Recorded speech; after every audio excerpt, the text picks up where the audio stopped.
Hey guys, it's me, Freddy Pop Collector, and welcome to one of the biggest and most important videos I've ever done on this channel. After a few months of researching, watching other people's theories, and coming up with my own, I finally put together my full, complete Five Nights at Freddy's timeline. As you can imagine, this was a very ambitious project, so if you guys could like and subscribe, it would really mean a lot. Going into 2021, I plan to increase the quality of my videos. I really hope you guys will stick around. But anyway, enough of that. Let's talk about the actual video. This timeline will cover all the major events from FNAF 1 all the way to Security Breach.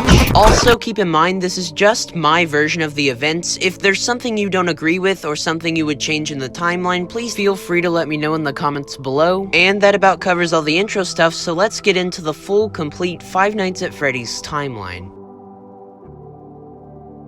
Our story begins sometime in the late 70s to early 80s. William Afton and Henry Emily have opened a new establishment called Fredbear's Family Diner. This diner was home to two animatronic robot characters, Fredbear and Spring Bonnie. These suits were made by Henry and featured something called spring lock technology. Spring locks were a mechanism created by Henry to save money on animatronics. Just starting out in a small business, they can't really afford animatronics and suits, so Henry came up with the idea to combine both. Now, you may have noticed I said Henry and not William Afton. William Afton did design the sister location animatronics, but Henry designed these ones. As stated in the Silver Eyes, and with the creation of Lefty in FNAF 6, we know Henry has somewhat of a knowledge of animatronic creation. In this restaurant at least, William Afton covers the business side of things like taxes, paperwork, all the boring work owning a business stuff. Over the course of a few months, the business is doing really well, profits are up, people are enjoying themselves, and William and Henry's partnership is working out wonderfully. At this point though, they're ready to branch out and create more locations. This leads into the first major event of the timeline, Circus Baby's Pizza World. Now from here, the timeline gets a little bit shaky. The events of FNAF 4, Circus Baby's Pizza World, so many new characters, so many new plot lines introduced in such a small period of time. So let's break this down in the simplest, most chronological way I can think of. William Afton and Henry Emily work on two separate projects, the Fredbear and Friends cartoon, and of course Circus Baby's Pizza World. Henry has little to no involvement in the Circus Baby project, so William Afton is pretty much free to do whatever he wants. This is where William Afton's true motivations come to center stage. Ever since the beginning, William's only ever had one goal, that goal being Immortality.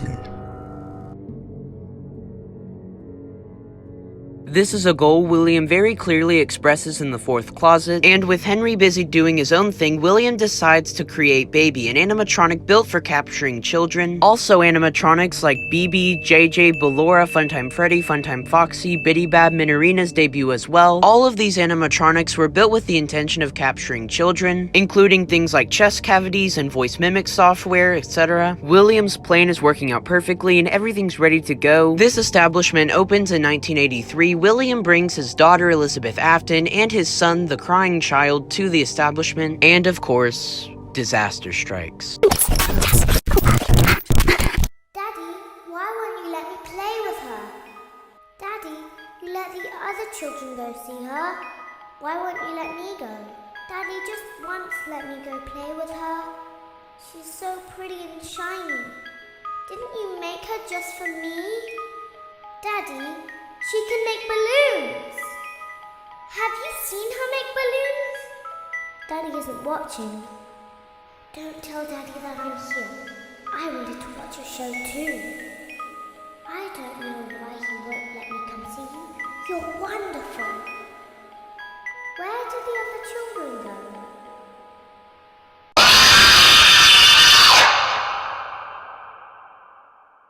Elizabeth Afton, William Afton's daughter, is killed the very first day Circus Baby's Pizza World opens. She's killed by the baby animatronic, as we see in the sister location minigame.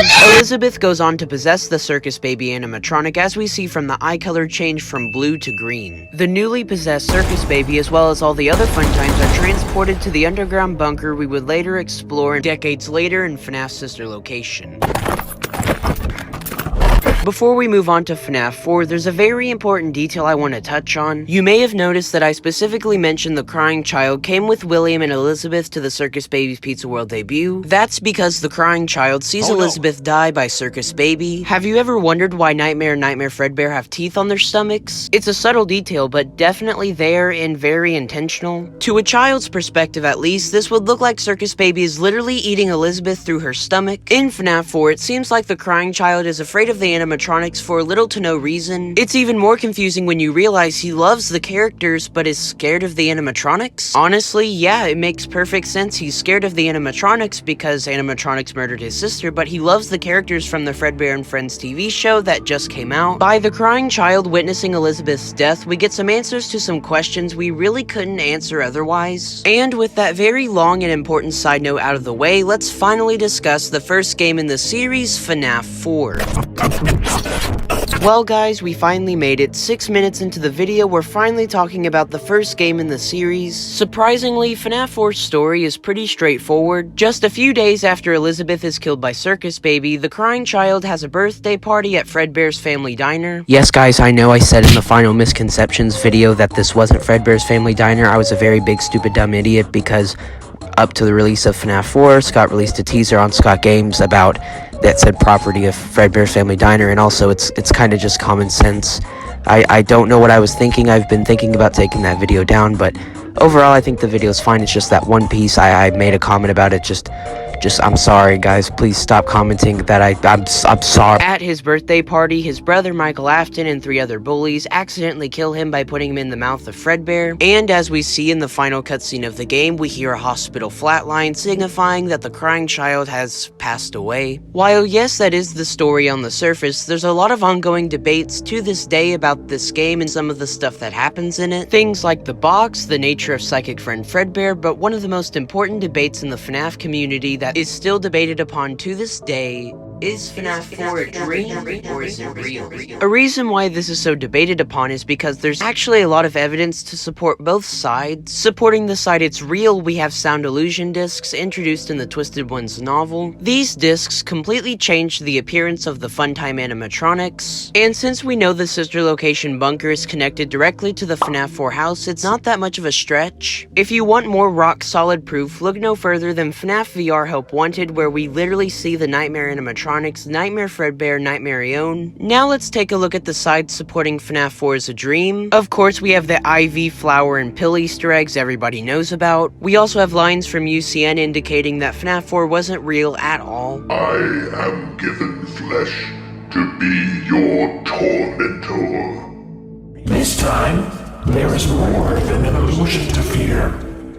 These lines indicate that before they weren't real, couldn't harm anybody because they were in a dream, but now in UCN, they're made of flesh, as Nightmare Freddy says. There's also the whole stomach mouth thing I mentioned earlier. Also, if FNAF 4 is a dream, we can explain the origins of Nightmare. He's a sort of Grim Reaper type thing, the embodiment of death, the final thing the crying child sees before he unfortunately passes away, a shadowy version of the animatronic that took his life. So which is it? With all that evidence out on the table, do I think FNAF 4 is a dream, or do I think it's real? Well, drum roll please.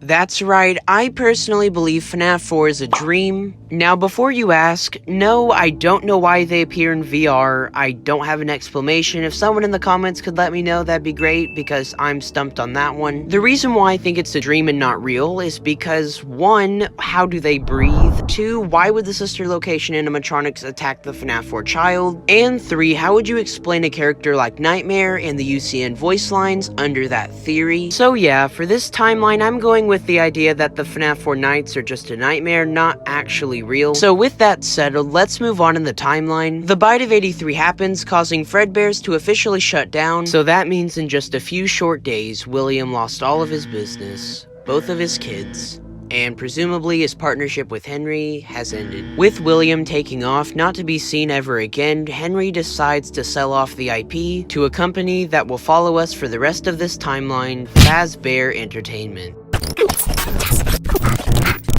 So now we're finally ready to talk about the ages of Freddy Fazbear's Pizza. Fazbear Entertainment doesn't want anything to do with the characters that caused tragedies in the past, like Fredbear, Spring Bonnie, the Sister Location crew, so they decide to use the Fredbear and Friends cast, which is clean by the way, for the mascots of their new pizzeria. The animatronics that would later become the withered animatronics in FNAF 2, Freddy, Bonnie, Chica, Foxy debut in the very first FNAF pizzeria in 1985. Whew, that was a lot to take in. If you enjoy what you've seen so far, please consider subscribing. My goal for 2021 is to hit 100,000 subscribers. If you guys would subscribe, it would mean a lot. Going into 2021, as I said in the beginning, I plan to upload a lot more often and increase the quality of my videos, so I hope you'll consider sticking around. Also, if you're completely lost, don't worry. Just stick around for the end for the main recap of all the major events, so you can get a decent understanding. I know it's complicated, just try to hang in there. And with that quick intermission out of the way, we still got a lot of timeline to cover, so let's get back to it.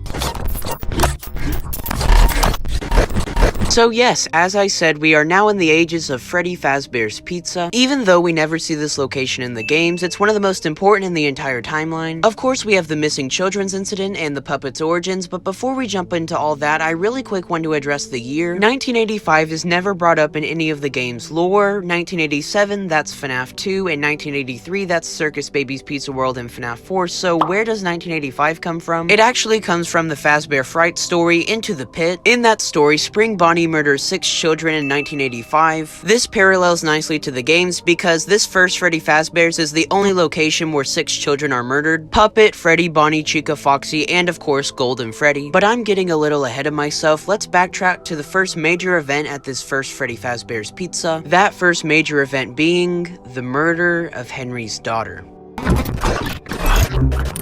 The question I've always had with this is, why does William murder Henry's daughter? He murders her in a drive-by. This has nothing to do with his experimentations, so what's going on? Well, personally, I believe William kills Charlotte out of spite. William is still emotional and angry that he lost 2 of his favorite kids while Henry still has his daughter perfectly fine. Like I said, this murder isn't for his twisted experimentations, but it's for revenge. A way to get even, if you will. You have to remember, even if William is sick and twisted, he really did care about his kids. After Elizabeth was killed by Baby, he set up monitors in the crying child's room to monitor him during the day so nothing bad would happen to him. He also used psychic friend Fredbear to scare the crying child from getting too close to the animatronics. Of course, they both still inevitably died, but he really did care about his kids. And since they both died so close to each other, he really has descended into madness where he's pretty much willing to do anything. So anyways, getting back on track, William kills Charlotte in a drive-by and then she possesses the puppet. However, he still has unfinished business with this pizzeria. Keep in mind, William knows that these animatronics can be possessed. The sister location animatronics, he built them specifically to caption children to experiment with them, but once he saw that they could possess the animatronics,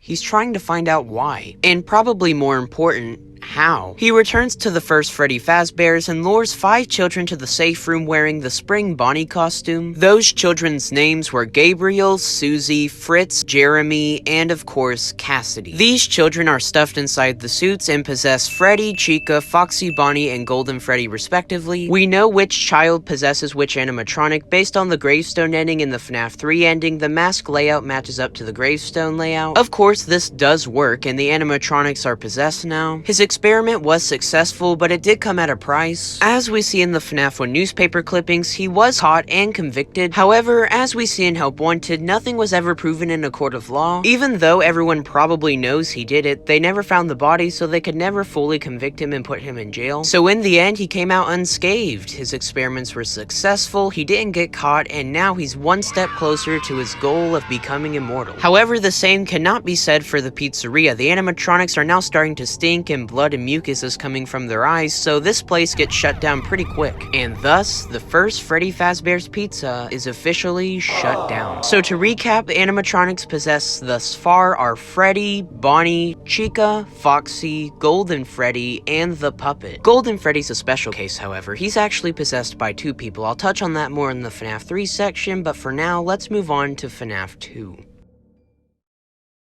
Similar to FNAF 4, FNAF 2's story is pretty straightforward. 2 years after the original Freddy Fazbear's Pizza shuts down, the new and improved one opens in 1987. This new restaurant features the toy animatronics with facial recognition systems to prevent another tragedy from happening. The original animatronics, who are now the withered animatronics, as well as the puppet, are transferred over from the first Freddy Fazbears. BB and JJ are also brought out of retirement from the sister location Bunker. When the location opens, Jeremy Fitzgerald takes position as Night Guard. And what's really interesting to me is a lot of this game's story is actually given to us through Phone Guy. For starters, this is where we get 100% confirmation the bodies were stuffed inside the suits. Hello? See, I told you your first night wouldn't be a problem. You're a natural. By now I'm sure you've noticed the older models sitting in the back room. Those are from the previous location, and we just use them for parts now. The idea at first was to repair them. They even started retrofitting them with some of the newer technology, but they were just so ugly, you know? And the smell. Once William hears there's a new Freddy Fazbear's, he goes undercover as an employee, as we see by his badge in the FNAF 2 Save Them minigame. Oh hey, before I go, I wanted to ease your mind about any rumors you might have heard lately. You know how these local stories come and go and seldom mean anything. I can personally assure you that whatever is going on out there, however tragic it may be, has nothing to do with our establishment. It's just all rumor and speculation, people trying to make a buck, you know. Our guard during the day has reported nothing unusual, and he's on watch from opening till close. If you were able to piece it together, congrats. Yes, William becomes the daytime security guard. Using the Spring Bonnie suit once again, he kills 5 more children. What on earth are you doing there? Didn't you get the memo? The place is closed down, at least for a while. Someone used one of the suits. We had a spare in the back, a yellow one. Someone used it. Now none of them are acting right. So in short, 5 children are murdered in this location. Also, we know throughout our playthrough, the location is being threatened of shut down. But now comes the question, why did he do this? Similar to the whole is FNAF 4 a dream or real thing, there's also another huge debate from FNAF 2. Are the toy animatronics possessed, or are they just corrupted? In my opinion at least, I don't think the toy animatronics are possessed. I personally think they're alive because of something called agony. What is agony, and where does it come from? Agony is introduced to us in the Fazbear Fright stories. Basically what it means is that things can be alive and moving, but aren't possessed by an actual spirit, but rather they're powered by the human emotion agony. I personally believe this for a couple reasons. One, these spirits never get a happiest day, they never get a closure, that's why I don't think they're possessed. Also, as I mentioned earlier, they're not stuffed inside the suits, so how do they possess the animatronics? Well, my answer to that is they don't possess them. In fact, the agony created from this tragedy is so strong that not only are the toy animatronics moving, but the creatures Shadow Freddy and Shadow Bonnie are created. Both of them are visual representations of the agony that's happened at this location. If you want more rock-solid proof, look no further than FNAF AR, where if you get enough Dark Remnant or Agony, Shadow Bonnie spawns. So in conclusion, the toys and the shadows are creatures created through agony, not actual human spirits. So let's get back to the question I asked earlier, why did William do this? Personally, I think he's done this because he wants to see if the children can possess the animatronics without being stuffed inside. More of that experimentation, immortal stuff. The location is about to close, but not before one more major event happens. We have one more event scheduled for tomorrow, a birthday. You'll be on day shift. Wear your uniform. Stay close to the animatronics and make sure they don't hurt anyone, okay? For now, just make it through the night. When the place eventually opens again, I'll probably take the night shift myself. On the restaurant's final day, Jeremy Fitzgerald is moved to the day shift and is bit by the animatronic Mangle in an event that will always be known as the Bite of 87. So with that said, that pretty much covers FNAF 2. As we see from the newspaper clippings, the toy animatronics are scrapped and the Wizards are kept for a possible reopening, that reopening being the 3rd Freddy Fazbear's Pizza we see in Five Nights at Freddy's 1. Ah, good old FNAF 1. As you would expect, this game really doesn't add a lot to the overall story. There isn't any murders in this location, it's just Fazbear Entertainment trying once again to get a Freddy Fazbear's Pizza to be successful, but It's not. I do want to address something, however. A lot of people are confused how the withered animatronics are the classic animatronics because their endos are so different. I think our answer to this question actually comes from FNAF VR. As we all know, William gets into FNAF VR as glitch trapped through the circuit boards Fazbear Entertainment scanned. So what if instead of the endos just somehow being refurbished into the new animatronics, what if it's actually the circuit boards from the withereds that are put into the classic animatronics and maybe the souls are stored on the circuit boards? It makes a lot of sense if you think about it, because why would Fazbear Entertainment go out of their way to refurbish the withereds into the classics since they're so different? It makes sense that they would recycle the circuit boards, however, because they're cheapskates. Another thing I want to address is the newspaper clippings. Personally, I do not believe those clippings are talking about this pizzeria in FNAF 1. I think they're talking about that very first Freddy Fazbear's Pizza in 1985. That's mostly because, like I said earlier, I don't believe there's any children murdered in this location. One more thing I want to clear up before we move on in the timeline is the date FNAF 1 takes place. Based on Matthew's new game theory episode, a lot of people seem to think FNAF 1 takes place in 2003 instead of 1993. Fazbear's Pizza was founded in 1983, as we see from the VR coins in Help Wanted. In FNAF 1, Phone Guy tells us that the animatronics have been around for 20 years. That puts FNAF 1 in 2003. Yes, I suppose looking at it through that perspective, it would make sense, but here's the thing. FNAF 1's lore is pretty weird because it's really not connected to the other games because it was first. The 20 years line indicates that the FNAF 1 location has been open for 20 years, which we know isn't true, but in my opinion, Scott putting the minimum wage rate at 1993 seems much more intentional than a throwaway line like 20 years. Listen, Matt Pat, buddy, I love you. Your theories were a part of my childhood. They were so well put together, but come on. How much faith do you want me to have in you when you don't even know Jack O'Bonnie is? I don't know who this is supposed to be. I think these are both Jacko Chica, if I remember right. Unless this is inflamed Foxy or whatever from Jacko Foxy from the VR game, but it's not that. I don't know who this is.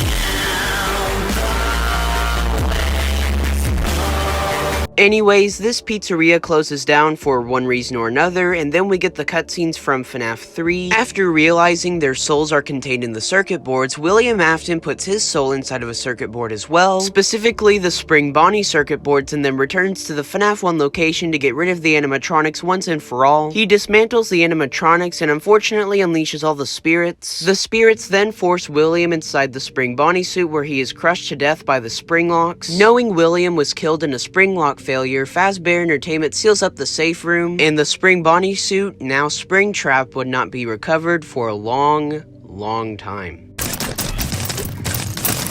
Next up in the timeline is FNAF's sister location. We know this happens here because of what Hand Unit says about Freddy Fazbear's Pizza. Due to the massive success, and even more so the unfortunate closing of Freddy Fazbear's Pizza, it was clear that the stage was set, no pun intended, for another contender in children's entertainment. So yeah, because of that line, in my opinion, I think this comes after all the Freddy Fazbear's Pizzas are shut down. I'd say anywhere from the late 90s to the early 2000s. In this game, we play as Michael Afton, the bully from FNAF 4, the final child William has left. He was sent on a mission by his father, William, to rescue Baby and free her from the location. We know this because of the final cutscene in Sister Location Custom Night. And I found her. I put her back together, just like you asked me to. She's free now. As we see by the technicians and Hand Unit, this place has been active for decades. The fun times are rented out for private parties, hence why almost all of them are possessed. They've been capturing children for, like I said, decades. Anyways, this story has a pretty self-contained plot. Michael explores the location for 5 days. The animatronics all combine into Ennard on the final night, scoop Michael Afton, and then wear his skin as a suit so they can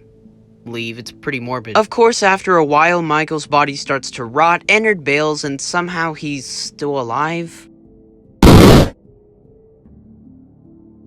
You won't die. You won't die. You won't die. You won't die. You won't die. You won't die. You won't die. You won't die. You won't die. You won't die.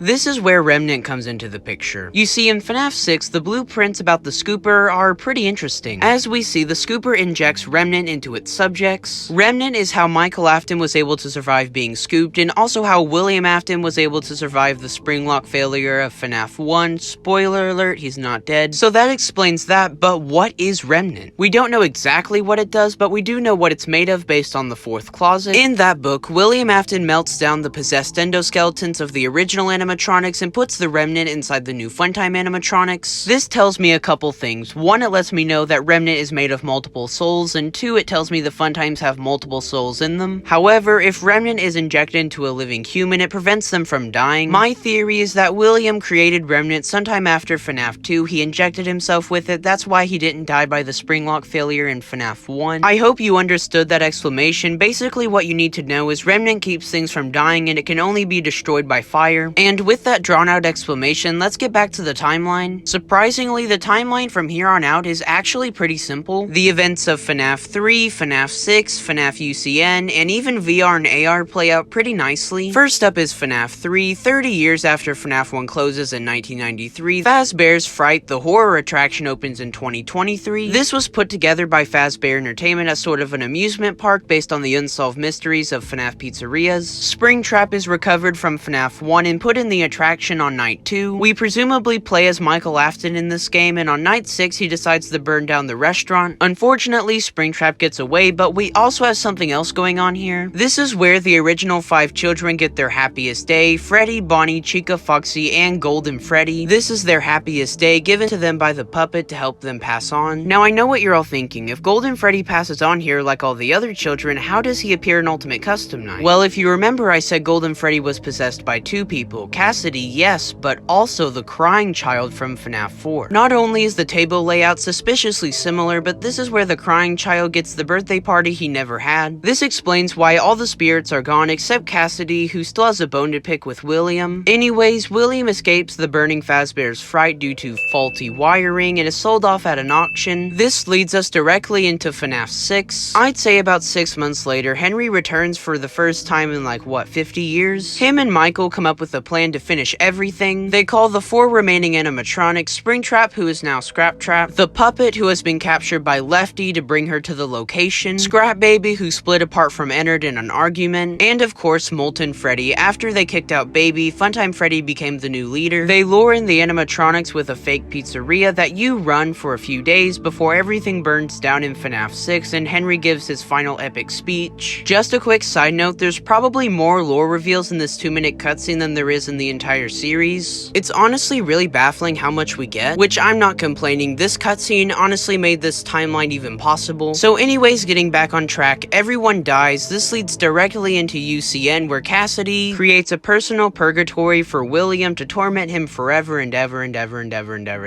We know all this thanks to the voice lines. Those are a lifesaver. If those were in the game, we probably wouldn't even know if this was canon or not. All of the voices talk about the one you shouldn't have killed. Greetings from the fire, and from the one you should not have killed. He's here and always watching.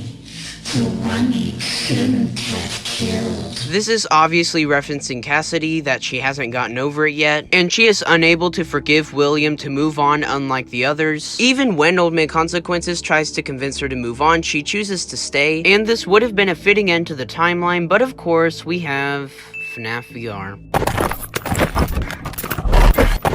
Listen, I want to make it abundantly clear, I don't hate this game's lore, I just think it was a little bit unnecessary. Ultimate Custom Night was such a fitting conclusion that I don't really think we needed FNAF VR to continue the story, but rather reboot it in a way. It's a sort of semi-reboot. It kicks off the story for the new games, but at the same time kind of messes up the lore for the old games. Basically what I'm saying is it raises more questions than answers. How were the nightmares in this game? Is Glitchtrap a copy, or is this William actually?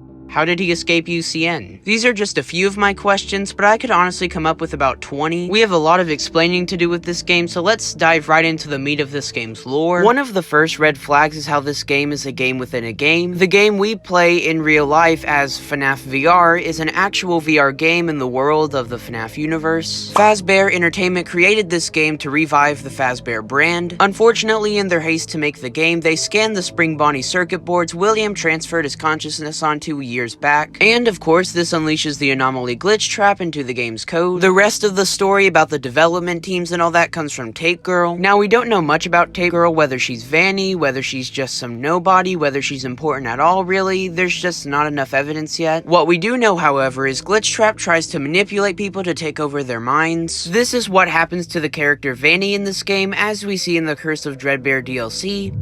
Yes, I hear you. I know. No. There's no miscommunication. I understand. Yes, I have it. I made it myself. I think you would like it. No one suspects anything. Don't worry. I'll be ready. And I won't let you down. It will be fun. This is obviously set up for security breach, but before we jump right into that, let's take a quick pit stop to FNAF AR. As of recording this is the newest game to be released and the latest one in the timeline. Again, a part of the whole rebranding thing, Fazbear Entertainment wraps out a delivery service. Fazbear Entertainment is really trying to hammer down the whole family-friendly animatronics are good now thing. Now, you may be wondering why the animatronics are attacking you at this point because all the souls are gone. Well, believe it or not, it's actually Glitch Trap once again. In the FNAF AR emails, it says that they scan circuit boards and there's a virus in the system, aka Glitch Trap, hacking all the animatronics. Vanny actually works at Fazbear Entertainment, so it's possible that she's the one that unleashed Glitch Trap into the system. William Afton, being in control of the animatronics, explains a few things about their behaviors, like how Springtrap says Nightmare's voice lines from UCN.